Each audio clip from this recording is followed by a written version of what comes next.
Like lots of people, I've been tiddling around the edges of AI for the last year, dipping in and out, but I've decided it is time to take it seriously.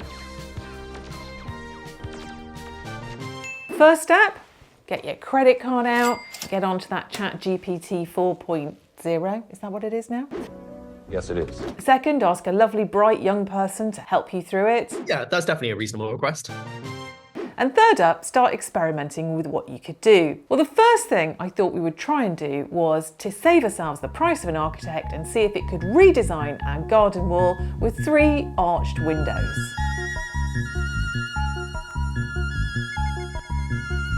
I think the architects are safe for the moment. The next thing I tried though was to consolidate a number of research interviews I've done in the last week about productivity. I simply attached them as PDFs and boom, the results were incredible. Within a couple of seconds, I had a really coherent and clear summary with links. Pretty amazing. Insanity. Emboldened by our success, we decided to try an AI avatar of me talking to camera. Who knows? I could take a week off, you might not even notice. Holy shit, is this my lead avatar?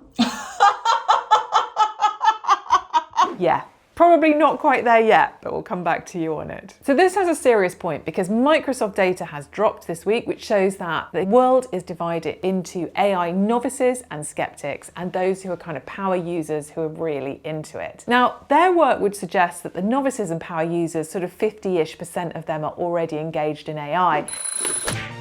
And they sort of are, perhaps, but when I interview some of those people, they say things like, well, yeah, I used it for a school project for my kid or to create an image, but they're quite low level usage. So my hypothesis is there's a lot of people out there who are a bit on the back foot with AI who need to catch up and maybe aren't sure how to go about it, which is possibly why so many companies know it's strategically important to have an AI policy and to use it, but aren't actually doing that as yet. In fact, a lot of them have just blanket banned it because that seems the easy thing to do. But when I interview people who are working in teams where it's banned, like somebody in finance this week, they say, yeah, of course we're not allowed to use it, but we all have our own devices.